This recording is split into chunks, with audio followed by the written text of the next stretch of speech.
यहाँ साजिद कौन है? मैं हूँ मैडम। आपके यहाँ से फातिमा और वसीम के घर पे 18 तारीख को चिकन चिली गई थी। हाँ गया था मैडम। आप जानते हैं फातिमा और वसीम को? जानता हूँ। कितनी अच्छी तरह से जानते हो? अब अच्छी तरह से जानता हूँ। फातिमा हर रोज हमारे यहाँ 25 किलो बिरयानी बेचती थी, तो काम का वास्ता हुआ ना मैडम। तो आपको ये पता होगा कि उसके साथ रेप हुआ है? नहीं। और आपके यहाँ से जो चिकन चिली गया है उसमें नींद की दवाई मिलाई हुई थी। देखिए मैडम, ये सब के बारे में मुझे कुछ भी नहीं मालूम है। कहीं ऐसा तो नहीं आप ही ने मिलाई और बाद में जाके फातिमा के साथ ये हरकत की हो? देखिए मैडम, मैं सच कह रहा हूँ, मैंने कुछ भी नहीं किया है। पाटिल, या ना मेडिकल टेस्ट साठी घेऊन जा। Okay madam. देखिए मैडम, मैं कुछ नहीं किया। मेरी बात जो बोला है उतना ही कर। चल। देखिए सर, मैं कह रहा हूँ मैंने कुछ नहीं किया।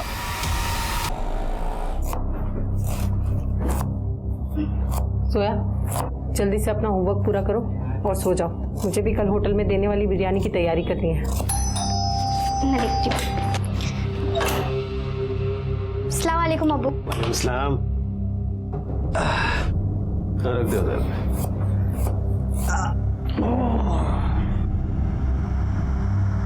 वो मैं सोने जा रहा हूँ, मेरे को नींद आ रही है।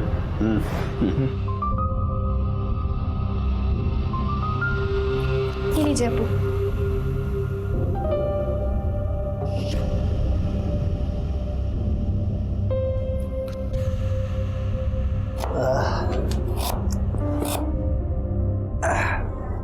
फातिमा, वो हमारे सर है ना महेश जी, कल उनको घर पे दावत में बुलाया है। दावत? कैसी दावत? वसीम, तुम्हें पता है ना हमारा तलाक हो चुका है और अभी तक सुलह नहीं हुई। और अभी से तुमने अपने दोस्तों को यहाँ? नहीं उम्मीद तो हो जाएगी ना। हलाला के सिलसिले में मौलाना से बात हुई है ना। 80 साल के बुजुर्ग हैं, तुम्हें ज्यादा परेशानी नहीं होगी। तो क्या करूं? इसके एवज में तुम्हारे दोस्तों को यहाँ दावत खिलाऊं? उसके लिए नहीं, हमारा बाकला बचा है उसके लिए। तुम महेश जी के लिए मटन बिरयानी बना लो, दारू और चखने के लिए चिकन चिल्ली मैं बाहर से मंगवा लूंगा। तो दावत भारी क्यों नहीं दे देते? घर में बच्चे होंगे। दोपहर में बच्चे कहाँ होंगे? और अगर बाहर दावत दूंगा तो लुट जाऊंगा, इसलिए सोच रहा हूँ कि घर में सब सस्ते में निपट जाए। क्या बोलती हो? ठीक है, अब जाओ जाकर मुंह हाथ धो लो, मैं आपके लिए खाना लगाती हूँ।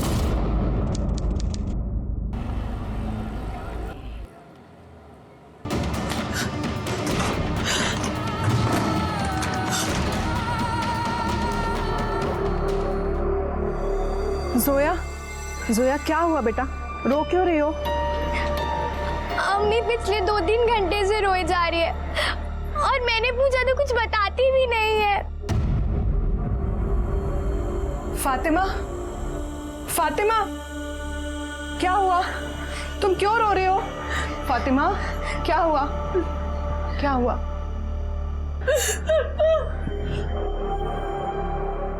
जोया, तुम्हारे ट्यूशन का टाइम हो गया है ना? जाओ बेटा, अभी ट्यूशन जाओ, मैं हूं यहाँ पर, ठीक है? जाओ। फातिमा, अब बताओ क्या हुआ? ऑफिसर महेश कुलकर्णी। वसीम भाई, भाभी जी के पिछले बिरयानी का स्वाद आज भी याद है। वैसी होनी चाहिए बिरयानी आज भी। अरे साहब, फातिमा के हाथ में जादू है, जादू। मैं शर्त लगा सकता हूँ, उससे अच्छी बिरयानी आइटम बनेगी। फातिमा जी। अरे कुछ ले आओ भाई।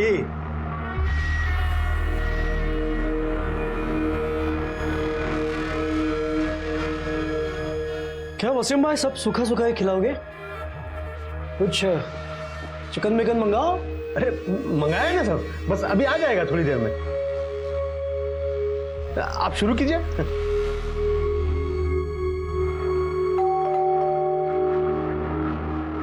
ये लीजिए, चिकन आ गया। अब साथ पार्सल। हाँ ले भाई, ये ले। ओके।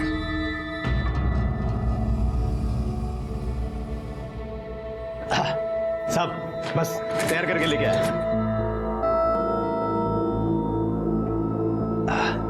अरे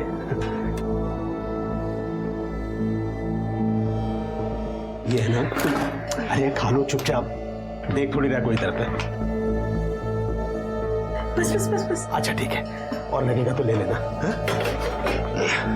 ये लीजिए सर, ये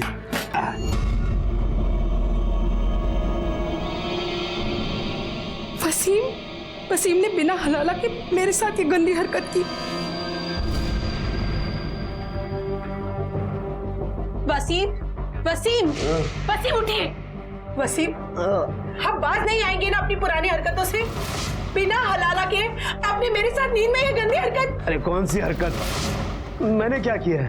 मैं तो ये खाते पीते सो चुका था, अब तुम्हारे जगाने पे तो जागा हूँ। तुमने नहीं किया तो फिर किसने मेरे साथ?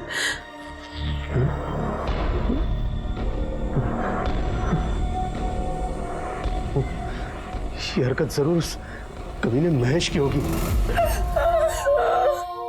फातिमा, मैं तुम्हारे बगल में रहती हूँ, एनजीओ में काम करती हूँ और औरतों के हक के लिए लड़ती हूँ। फिर जब ये सब तुम्हारे साथ हुआ तो तुम मेरे पास क्यों नहीं आई? देखो फातिमा, तुम्हारे साथ जो हुआ है उसे बदला तो नहीं जा सकता, लेकिन जिसने भी तुम्हारा रेप किया है उसे सजा जरूर मिलेगी। हम अभी पुलिस स्टेशन जाएंगे और कंप्लेंट करेंगे, ठीक है?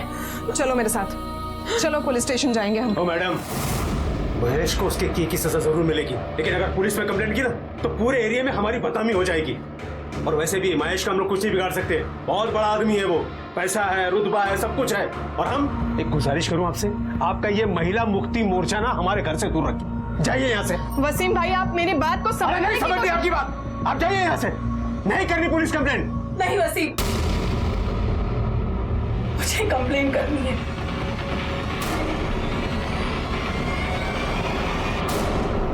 मैम, ये फातिमा है, हमारे एरिया में ही रहती है। इसके साथ रेप हुआ है।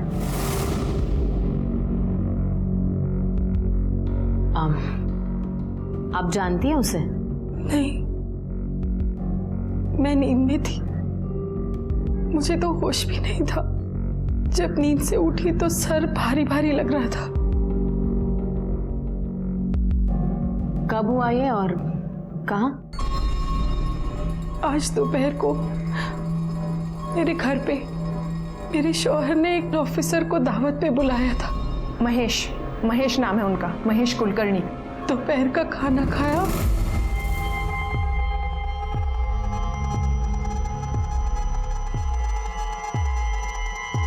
तो पता नहीं बेइंतहा नींद आने लगी। मैं जाकर भी अपने आप को जगा नहीं पा रही थी। मुझे बहुत नींद आ रही है, मैं थोड़ी देर सोने जा रही हूँ। बिरयानी रखी है अंदर, ले लीजिएगा। जाकर अपने कमरे में सो गई और जब उठी तो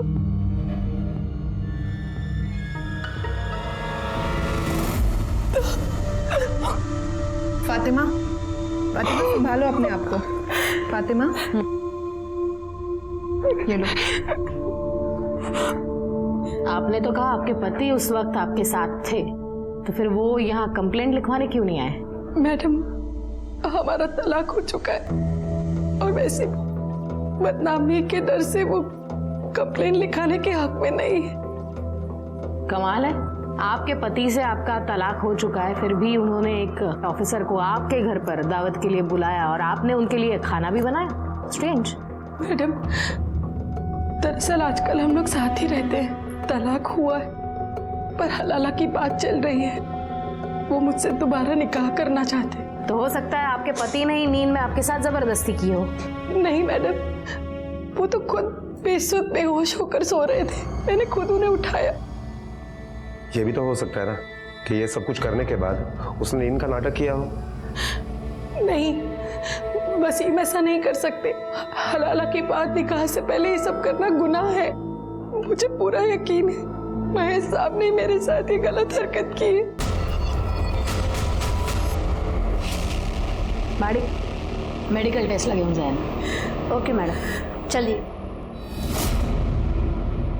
साधारण सी फातिमा पति से तलाक के बावजूद घर परिवार में उलझी, अपने बच्चों की जिंदगी बेहतर बनाने में लगी हुई थी और हलाला की रस्म पूरी होने का इंतजार कर रही थी। और उसके ही पति का दोस्त खाने पर उसके घर आता है, लेकिन उसके जाने के बाद जो हलचल, जो बवंडर फातिमा की जिंदगी में आया, उसने फातिमा के आत्मविश्वास और आत्मसम्मान को तार तार कर दिया।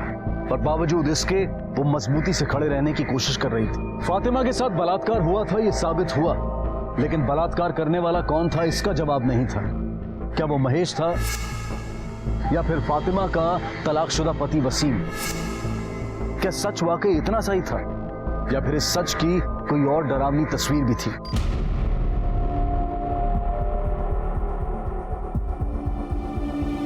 ये फातिमा का ही घर है ना?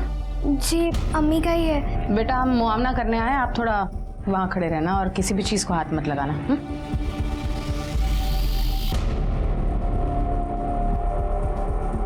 ठीक तरह से घर चेक करना।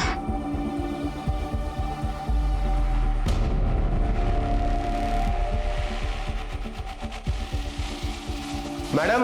हाँ मैडम ये देखिए, इतनी सारी बिरयानी, ये पार्सल का डिब्बा, ये झूठी खांडवी, बाहर शराब की बोतलें, 2 ग्लासेस। मुझे लगता है कि फातिमा सच बोल रही है और हो सकता है कि इसी खाने में नींद की दवाई मिलाई गई हो और शायद उसी बेहोशी की नींद में महेश ने या फिर खुद वसीम ने उस पर रेप किया हो। एक काम करना, सब एविडेंस कलेक्ट करना और ग्लासेस और बॉटल फिंगरप्रिंट्स के लिए लैब में भेज देना।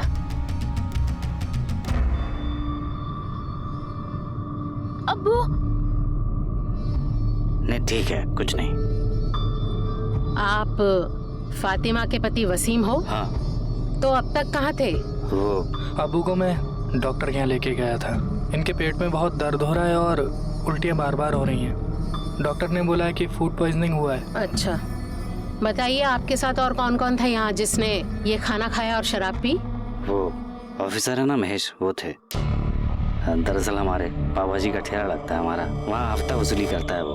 अब ठेला बचाने के लिए ऐसे ही छोटी मोटी दावतें करनी पड़ती हैं उनके लिए, और होटल में ले जाके नहीं खिला सकते, बहुत पैसा लगेगा, इसलिए एक घर में ही कम में कर लेते हैं।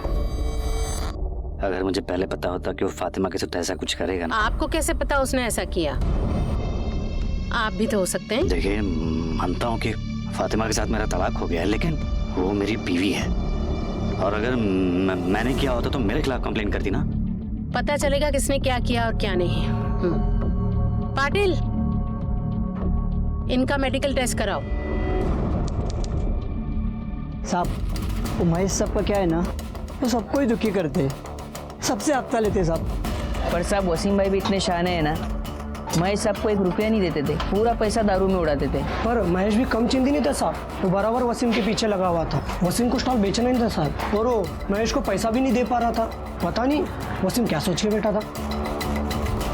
मैडम, फातिमा और वसीम इन दोनों की मेडिकल रिपोर्ट आ गई है, और इस रिपोर्ट के मुताबिक फातिमा के बॉडी में जो सीमेंट पाए गए हैं वो वसीम के सीमेंट से मैच नहीं हो रहे। मतलब वसीम और फातिमा के शारीरिक संबंध नहीं हुए? हाँ मैडम, और स्टार्टर में जो इन दोनों ने चिकन चिली खाई थी उसमें नींद की दवाई मिलाई गई थी। दोनों की ब्लड रिपोर्ट में उसके ट्रेसेस पाए गए हैं। जादव, वसीम को पैसों की जरूरत थी, कहीं ऐसा तो नहीं कि पैसों के लिए या फिर महेश का हिसाब चुकता करने के लिए वसीम ने ही अपनी बीवी फातिमा का सौदा किया हो, या फिर महेश की नीयत बिगड़ गई।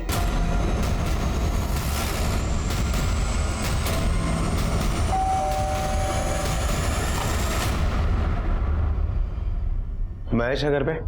बुलाइए उसे, हमें उससे कुछ बात करनी है। सर, महेश तो कल से घर नहीं आए और उनका फोन भी स्विच ऑफ है। आप? मैं उनकी पत्नी। अच्छा, वो कल से गायब है, लेकिन आपने मिसिंग कंप्लेंट नहीं करवाई? हाँ, इसी एरिया के पुलिस स्टेशन में करवाई थी, और मैं लेके आती हूँ, आप अंदर आइए ना। ये मिसिंग कंप्लेंट की कॉपी।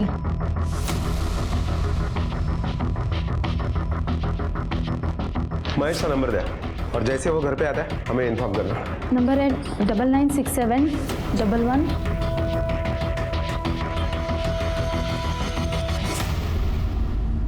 महेश का नंबर ट्रेस करो और चेक करो उसकी लास्ट लोकेशन क्या थी। और वसीम ने चिकन चिली कहाँ से ऑर्डर किया था? साजिद के होटल से।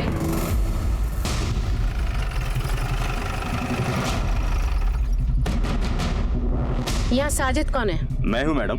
आपके यहाँ से फातिमा और वसीम के घर पे 18 तारीख को चिकन चिली गई थी। हाँ, गया था मैडम। आप जानते हैं फातिमा और वसीम को? जानता हूँ। कितनी अच्छी तरह से जानते हो? अब अच्छी तरह से जानता हूँ। फातिमा हर रोज हमारे यहाँ 25 किलो बिरयानी बेचती थी, तो काम का वास्ता हुआ ना मैडम।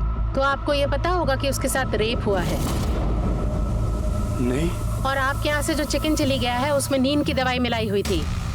देखिए मैडम, ये सब के बारे में मुझे कुछ भी नहीं मालूम है। कहीं ऐसा तो नहीं आप ही ने मिलाई और बाद में जाके फातिमा के साथ ये हरकत की हो? देखिए मैडम, मैं सच कह रहा हूँ, मैंने कुछ भी नहीं किया है। पाटिल, यांना मेडिकल टेस्ट साठी घेऊन जा। Okay madam. देखिए मैडम, मैं कुछ नहीं किया, मेरी बात जो बोला है उतना ही कर, चल। देखिए सर, मैं कह रहा हूँ मैंने कुछ नहीं किया। फातिमा, कैसी है तू? सुना तेरे बारे में, सुन के बहुत बुरा लगा।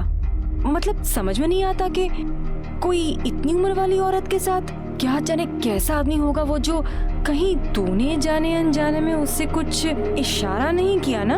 आप यहाँ अम्मी को हमदर्दी देने आई है या उनके जले पे नमक छिड़क रही है? आपकी झूठी हमदर्दी ना अपने पास रखिए। जाइए अपना काम करिए, जाइए। फातिमा, अंदर आओ।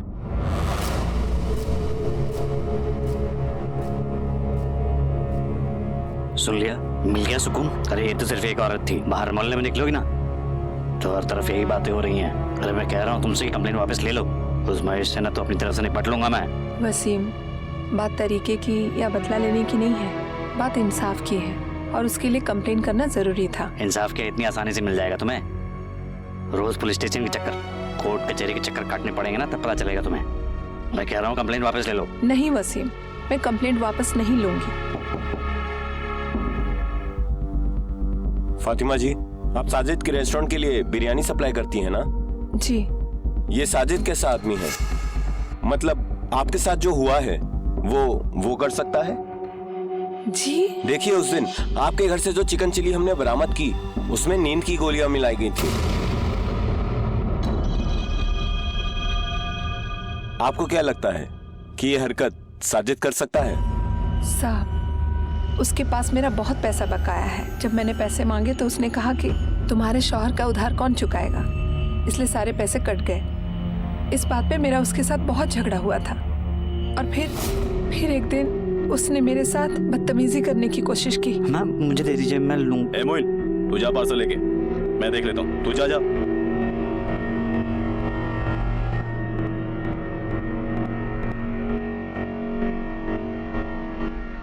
दाद देता हूँ आपकी हिम्मत का। कैसे कर लेते हैं ये सब आप अकेले?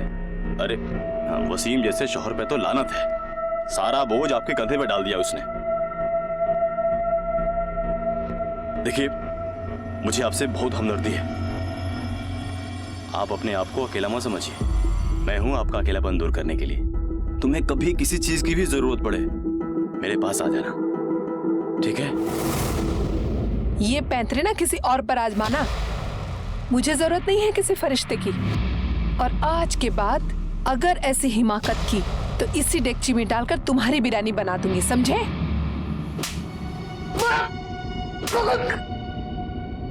अरे वसीम ने तुझसे पैसे उधार लिए थे और वो तुझे रिटर्न नहीं कर पा रहा था, तो वो पैसे वसूलने के लिए तूने उसकी बीबी फातिमा के साथ गलत हरकत करनी चाहिए। लेकिन जब उसने इनकार किया तो जबरदस्ती तूने उसके ऊपर अपनी मर्दानगी साबित की, है ना? खुदा कसम साहब, कोई माजरा नहीं था। फातिमा को गलतफहमी हो गई थी, मेरी हमदर्दी को वो गलत समझ बैठी। उसने इतराज किया ना, उसके बाद से तो मैंने उसकी मदद करनी ही छोड़ दी। मैं सच कह रहा हूँ। सर, ये हमदर्दी का लेवल तो हम लोग बाद में पता कर लेंगे। पहले बता, महेश के साथ तेरा क्या वास्ता था? महेश भाई से मेरा कोई वास्ता नहीं है। अच्छा ठीक है, बता, फातिमा के घर उस दिन चिकन चिली का पार्सल लेकर कौन गया था? पार्सल? हाँ, वो मेरा डिलीवरी बॉय है ना, मोइन। मैं पार्सल लेके गया था मैम, पर मैंने कुछ नहीं किया। पार्सल में नींद की दवाई तूने अपनी मर्जी से मिलाई थी या फिर वसीम, साजिद या महेश के कहने पर? मैंने कुछ नहीं, मैंने कोई दवाई नहीं मिलाई साहब। पाटिल, मेडिकल टेस्ट साठी घेऊन जायला। दवाई तूने अपनी मर्जी से मिलाई थी या फिर वसीम, साजिद या महेश के कहने पर? मैंने कुछ नहीं, मैंने कोई दवाई नहीं मिलाई साहब। पाटिल, मेडिकल टेस्ट साठी घेऊन जायला। हो मैडम। जादव, महेश का हाथ लगना बहुत जरूरी है। शायद वही बता सकता है कि खाने में नींद की दवाई किसने मिलाई। मैडम, जब हमने वसीम के स्टॉल के आसपास के लोगों से पूछताछ की तो पता चला है कि वसीम महेश के पैसे नहीं लौटा पा रहा था, इसलिए महेश ने उसे एक ऑप्शन दिया था कि वो अपने सारे स्टॉल महेश के नाम पे कर दे। हो सकता है कि इस सिचुएशन में महेश और वसीम इन दोनों ने ही मिलकर ये प्लानिंग की हो सकता है शायद महेश और वसीम में से किसी एक ने नींद की दवाई खरीदी हो। पता करना, आसपास के एरिया में जितने भी मेडिकल स्टोर्स हैं उसमें से पिछले 4-5 दिनों में किस किस ने नींद की दवाई खरीदी है? Okay madam. हाँ बोल। ओके मैडम, महेश का मोबाइल का लोकेशन डोंगरी चाल के आसपास एक्टिवेट हुआ है। तो उठा लो उसे।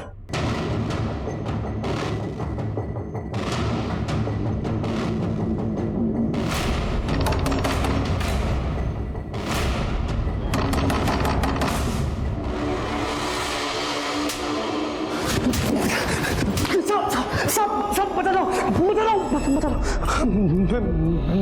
मैं मानता हूँ मैं वसीम के यहाँ खाने पे गया था, लेकिन मैंने उसकी बेबी का रेप नहीं किया। मुझे कुछ नहीं पता। तो सिर्फ तेरे खाने में नींद की गोली क्यों नहीं थी? वो वसीम मुझे फंसाने की कोशिश कर रहा है। उस दिन स्टार्टर खा के मैं चुपचाप चला गया था वहां से। उसके बाद क्या हुआ मुझे कुछ नहीं पता। तुझे कुछ नहीं पता तो तू गायब क्यों हुआ था? फोन क्यों बंद था तेरा? वो उस दिन में ही वसीम ने मुझे शराब पिलाई थी।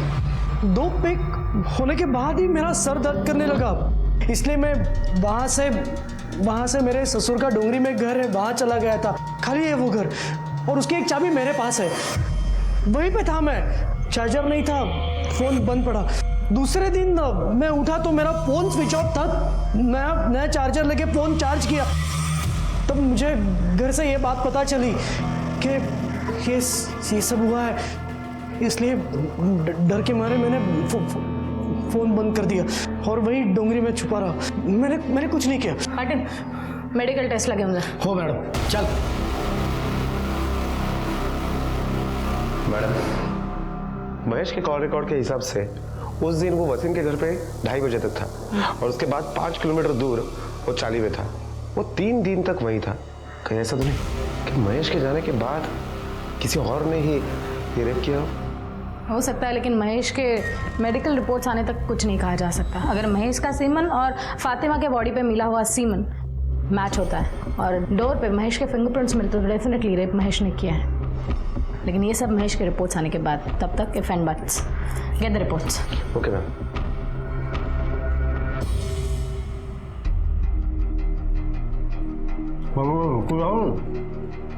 नहीं ठीक भाभी, मैं अंदाजा लगा सकता हूँ कि आपकी क्या हालत है, पर वही तो हमेशा मुंह लटका के बैठे रहे। इसकी वजह आप हैं भाईजान। ना तो आप महेश को घर पे बुलाते, ना ये हादसा होता। उसको बुलाने की वजह तुम जानते हो ना सलीम। अरे जान खा के रखा था उसने मेरी। सोचा एक बार में बुला के सारा मामला रफा दफा कर देता। और वैसे भी मैं इसे छोड़ तो नहीं रहा हूं ना, पर ये कंप्लेंट करके ना। ठीक किया इन्होंने, बिल्कुल सही किया। तो भाभी आपको घबराने की कोई जरूरत नहीं है। हम महेश को सजा दिलवा के रहेंगे। उससे क्या होगा? इसकी इज्जत वापस आ जाएगी। भाईजान, आप जरा सोच समझ के बोला कीजिए। आपको भाभी का सहारा बनना चाहिए और आप उल्टा उन्हीं के खिलाफ हैं। भाभी, हम ही केस ऊपर तक लड़ेंगे। महेश होगा बड़ा आदमी, पर ये आपका हक है, आपको इंसाफ मिलेगा। ठीक है, तुम लोगों को जो करने का ना वो करो, लेकिन ये महेश मेरे को नजर आ गया ना, वहीं के वहीं मार डालूंगा, उसके जान ले लूंगा उसके। भाईजान, हमें लड़ाई कानूनी तरीके से लड़नी चाहिए, आपकी तरह नहीं। मैडम, फिंगरप्रिंट्स की रिपोर्ट आ गई है। रिपोर्ट के मुताबिक वसीम के घर पे शराब के जो ग्लासेस पाए गए हैं उसके ऊपर के फिंगरप्रिंट्स, बेडरूम के दरवाजे के ऊपर के फिंगरप्रिंट्स महेश के फिंगरप्रिंट से मैच हो रहे हैं। लेकिन ताज्जुब की बात तो यह है कि फातिमा के बॉडी में जो सीमन पाया गया है उससे महेश का सीमन मैच नहीं होता है। मतलब महेश बेडरूम तक तो गया था, लेकिन उसने फातिमा का रेप नहीं किया। साजिद और मोइन के मेडिकल रिपोर्ट्स आए?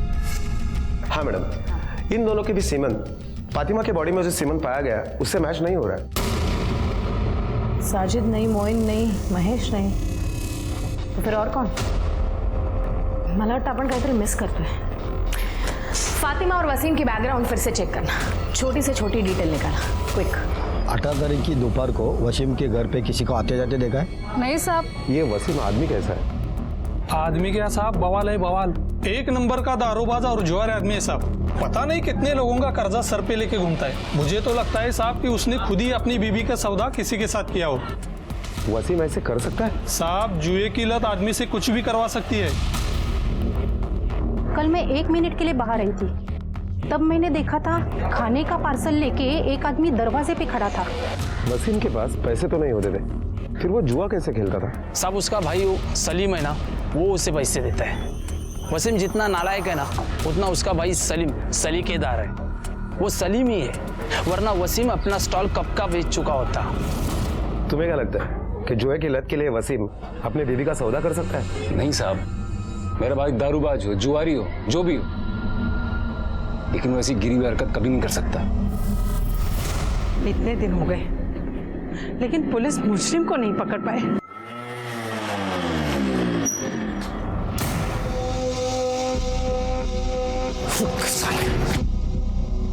वसीम भाई, तुम मुझे जानबूझ के फंसा रहे हो, क्यों? क्या बिगाड़ा है मैंने तुम्हारा? मेरी बीवी के साथ जबरदस्ती किया तूने? मैंने कुछ नहीं किया है, बल्कि तुम्हारे इस झूठी केस की वजह से मेरी नौकरी चली गई है। देखो अच्छे से बोल रहा हूँ, ये केस वापस लो, नहीं तो अच्छा नहीं होगा। तुम्हें जो करना है कर लो, पर ये केस मैं हरगिज वापस नहीं लूंगी। हाँ। आज बहुत प्यार आ रहा है बीवी पे, बीवी की साइड ले रहे हो। उस रात ये प्यार हाँ? बोलना नहीं समझ में आ रहा। अगर पुलिस केस नहीं होता ना तो ये मार डालता तेरे को। चल निकल, चल जा, चलो तुम चलो। उस रात क्या चल जा, होगा? निकल यहाँ से। हाँ, उस रात क्या होगा?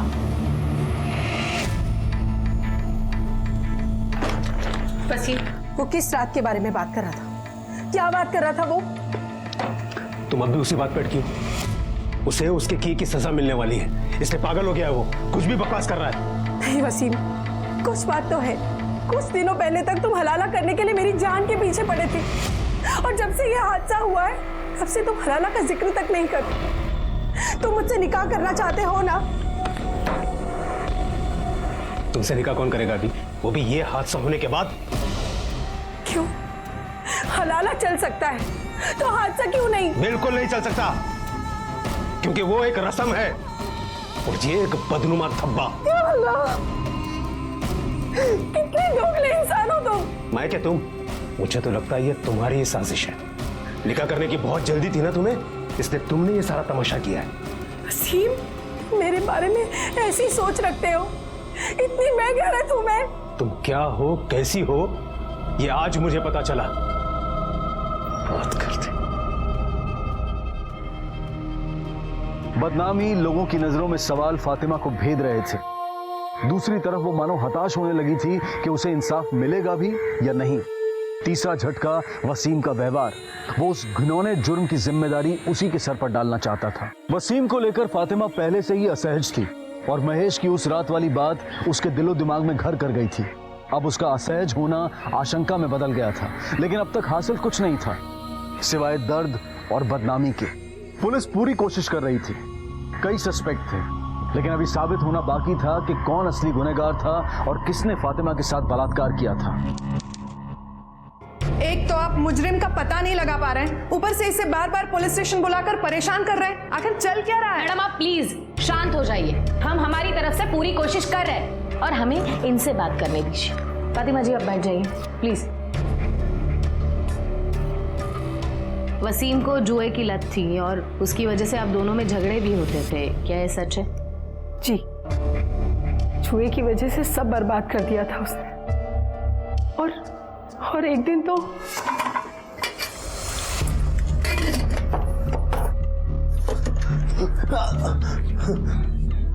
ये क्या कर रहे हैं आप? ये पैसे मैंने जोया और इमरान की पढ़ाई के लिए जमा किए, ना कि आपका जुआ खेलने के लिए।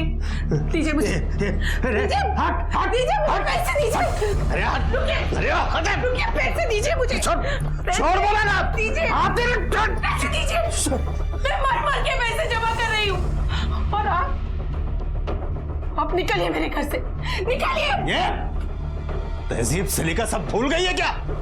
नहीं जाऊंगा इधर से। ज्यादा बकवास की ना तो उठा के। भाईजान क्या कर रहे हैं आप? अब चलिए यहाँ से। अरे आप आइए मेरे साथ, छोड़िए, चलिए।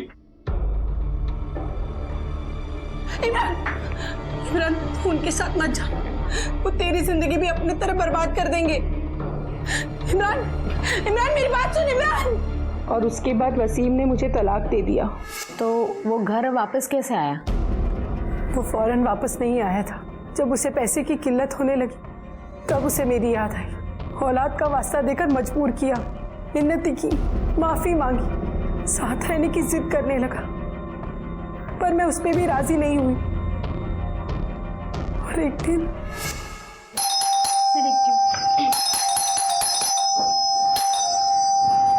अम्मी, अम्मी अब्बू की तबीयत बहुत खराब है। अम्मी प्लीज आप मेरे साथ चलिए, अब्बू को आपकी जरूरत है। अम्मी प्लीज, अम्मी मेरे साथ चलिए। इमरान, मैं कहीं नहीं जाऊंगी और उस आदमी के यहाँ तो कतई नहीं। अम्मी प्लीज प्लीज मेरी बात मानिए, अब्बू को आपकी जरूरत है और चाचू भी घर पर नहीं है। अब्बू अकेले, और अब्बू के लिए तो मेरे लिए और जोया के खातिर प्लीज चलिए। हाँ अम्मी चलते हैं ना, मुझे भी अब्बू की बहुत फिक्र हो रही है, क्या मालूम किस हालत में होंगे। चलिए ना अम्मी। अम्मी अम्मी अब्बू अब्बू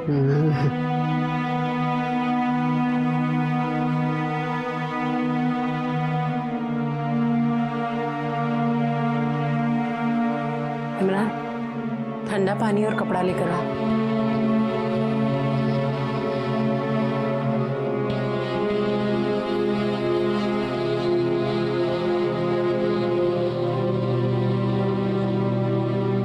फातिमा, मैंने तुम्हारे साथ क्या क्या नहीं किया और तुमने फिर भी मेरा साथ दिया। मैं अपने किए पे शर्मिंदा हूँ फातिमा, मुझे माफ कर दो।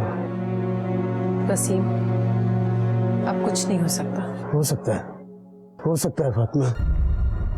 मैं वादा करता हूँ मैं सुधर जाऊंगा। मैं जुआ नहीं खेलूंगा, मैं शराब भी नहीं पीऊंगा। बस एक मौका दे दो मुझे।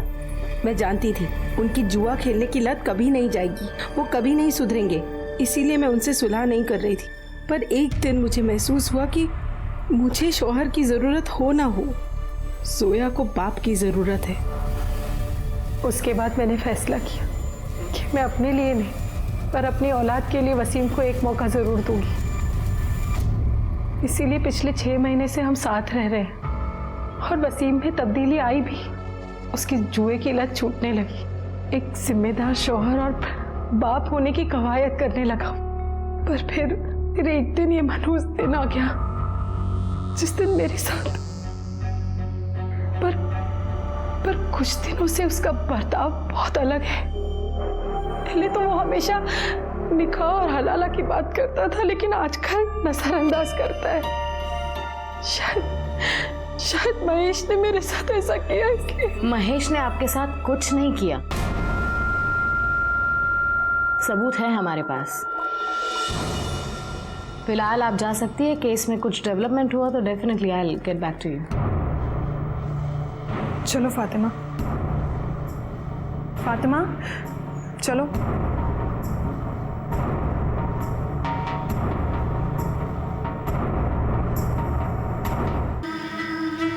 इमरान, तुम्हारे अब्बू कहाँ हैं? इमरान, मैं तुमसे कुछ। इमरान, 2 पाव देना।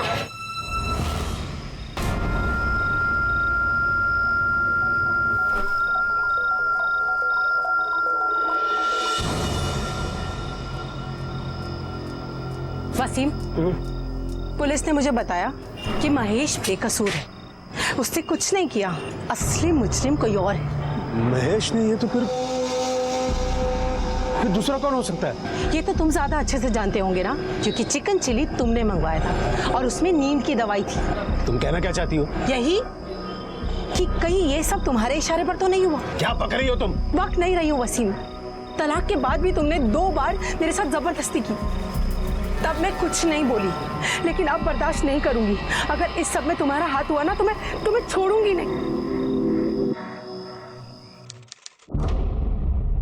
मैडम, पता चला है कि वसीम जिन लोगों के साथ जुआ खेलता था उनके नाम है महेश, साजिद और चाल का मालक संपतराम।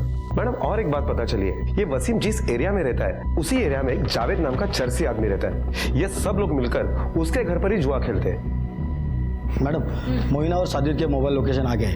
उसके मुताबिक मोहिन का मोबाइल लोकेशन 4 मिनट के लिए वसीम के घर पे एक्टिवेट था, उसके बाद पूरा दिन होटल में था। अच्छा, मतलब वो वहाँ पर रुका नहीं? नहीं मैडम। और साजिद? मैडम, साजिद के मोबाइल के लोकेशन के मुताबिक वो पूरा दिन सुबह से लेकर शाम तक होटल पर ही था। वो तो वसीम के घर के आसपास भी नहीं गया। हो सकता है ये उन दोनों के प्लानिंग का हिस्सा हो, लेकिन सबसे पहले हमें जावेद की खबर लेनी पड़ेगी। तू ही जावेद है ना रे? जी सब। तेरे यहाँ पे ही जुआ खेलते थे ना? अरे नहीं मैडम, वो तो इसी टाइम पास के लिए पत्ते खेलते बगैर पैसे के। हाँ। अच्छा, अब सच सच बोल दे। बहुत हो गया तेरा नाटक। तेरी पूरी कुंडली निकाली है मैंने। ऑफिसर महेश कुलकर्णी भी आता था ना तेरे पास जुआ खेलने के लिए? जी मैडम। उसका और फातिमा का कुछ लफड़ा था, बोला था तेरे को कुछ? फातिमा के रेप केस के बारे में कुछ जानता है? मैडम मैं खाली एक ही बात जानता हूँ, मंगता तो वो बता देता हूँ, पर मेरा नाम किधर नहीं आना मंगता। बोल। उस दिन वो फातिमा का पति वसीम भाई मेरे पास आया था जुआ खेलने।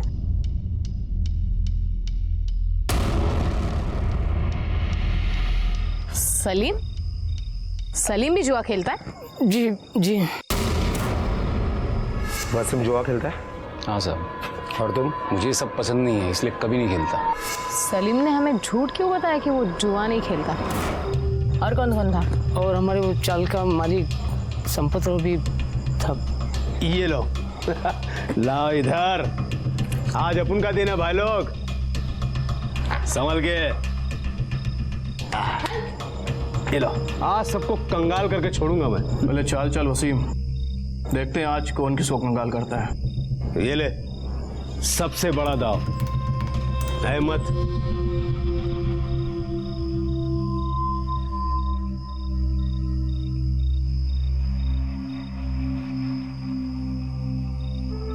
ये मेरा। क्या हुआ वसीम भाई, आज आपका दिन बहुत जल्दी खत्म हुआ? अभी नहीं, आखिरी दाव तो खेलूंगा। अबे दाव पे लगाने के लिए बचा ही क्या है जो तू खेलेगा?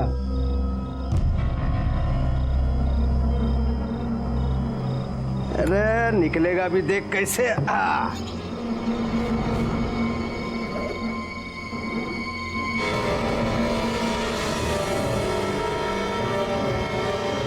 वो उस दिन वसीम भाई तैश में आकर फातिमा भाभी को दाव पे लगा दिया। अरे भाईजान आप ये क्या कर रहे हैं? ये भाभी का फोन। अरे चुप कर सलीम,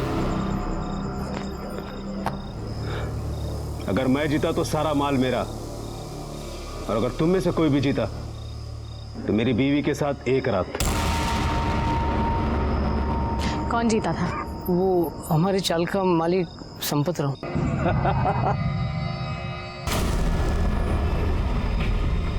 3 बेगम।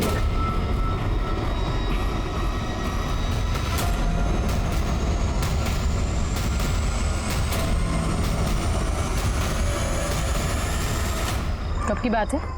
ये कोई तकरीबन 6 महीना पहले। ठीक है, तू जा, कुछ लगा तो वापस बुला लेंगे। जी। मैडम 6 महीने पहले तो ये वसीम और फातिमा साथ में भी नहीं रहते थे, और उसके बावजूद भी वसीम ने फातिमा को दाव पे लगा दिया। एक काम करो, संपत राव को बुला लो।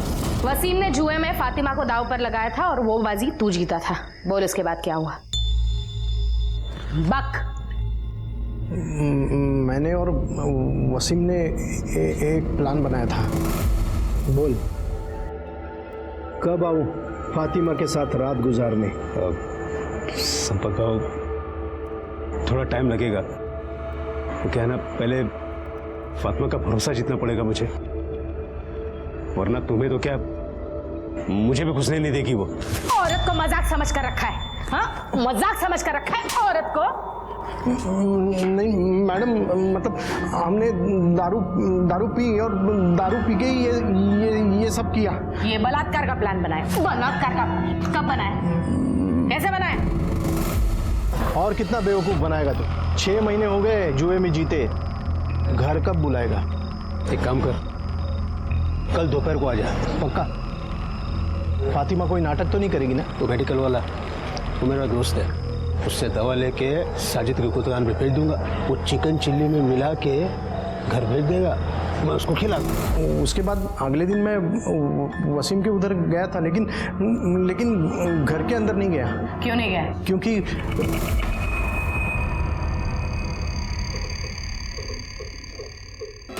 उसके बाद मैं अपने घर चला गया। शाम को मुझे पता चला कि फातिमा का बलात्कार हुआ है। मैं डर गया, मुझे लगा मैं बेकार में फंस जाऊंगा। घबरा मत, रेप केस में तू अंदर नहीं भी गया तो औरत का सौदा करने के वाहियात हरकत के जुर्म में जरूर जाएगा. पाटील घेऊन जायला आणि याची मेडिकल टेस्ट पण करा. हो मैडम. मैडम गलती हो गई मैडम. अब अंदर जाके पछताना. चल चल. उसके कॉल रिकॉर्ड्स, मोबाइल लोकेशन सब निकालो. तो वो सलीम को उठाओ.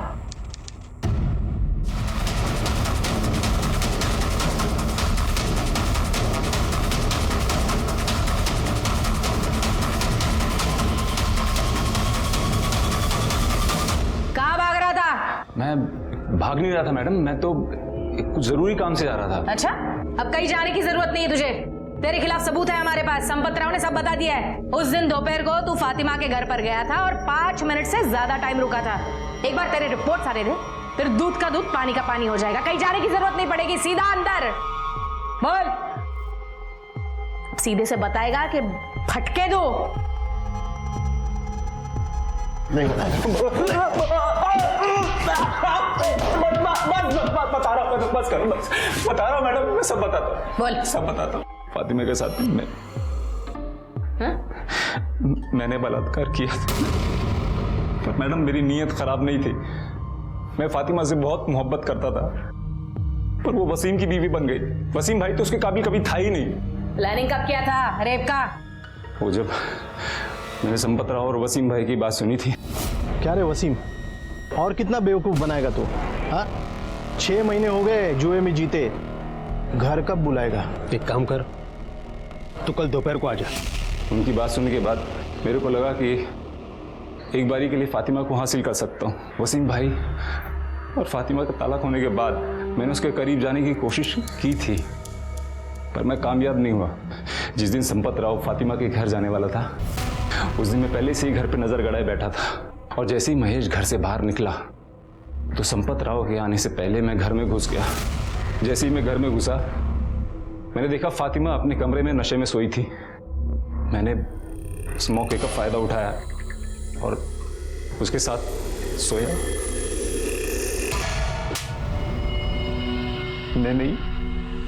मैंने वसीम भाई को जुआरी बनाया. उसको जुआ खेलने के लिए पैसा देता था ताकि वो शराब और जुए की लत में हमेशा उलझा रहे और उसका स्टॉल और फातिमा को मैं हासिल कर लूं.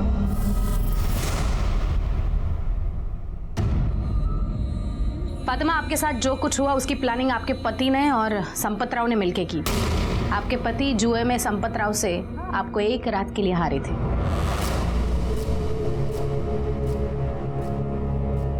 वसीम, तुमने ये क्यों किया? मुझे माफ कर दो. रुकिए.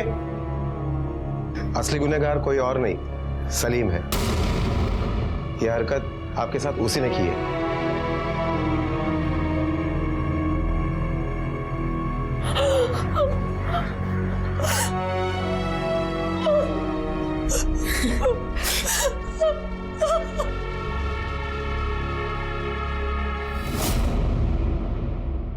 सलीम ने अपनी बुरी मंशा को मोहब्बत का नाम दिया. वो मोहब्बत जो सिर्फ शारीरिक संबंध बनाने के ख्वाब सजाती थी. उसने फातिमा को इंसान नहीं समझा, बल्कि सिर्फ दिल खुश करने और अपनी नीच ख्वाहिश को पूरा करने की एक वस्तु मान लिया था. वसीम इससे भी कई दर्जे नीचे था, जिसके लिए फातिमा सिर्फ एक मुनाफे की चीज थी. इनके अलावा संपत राव, साजिद, महेश, ये सब समाज के वही किरदार हैं जिन्हें औरत सिर्फ शरीर का सुख भोगने की एक चीज लगती है. फातिमा इनसे लड़ी, लोगों के तानों के बावजूद डट कर खड़ी रही और इंसाफ का अपना हक लेकर रही. बेशक कड़े कानूनों की जरूरत है, लेकिन उसके साथ साथ समाज में औरत के प्रति पुरुष की मानसिकता बदलने की भी उतनी ही जरूरत है. इसी विचार के साथ अब मैं अनूप सोनी आपसे विदा लेता हूं. फिर मुलाकात होगी अगले एपिसोड में एक और चौंका देने वाले केस के साथ. तब तक अपना और अपने परिवार का ख्याल रखें और देखते रहें क्राइम पेट्रोल सिटी क्राइम्स. सबक एक को सीख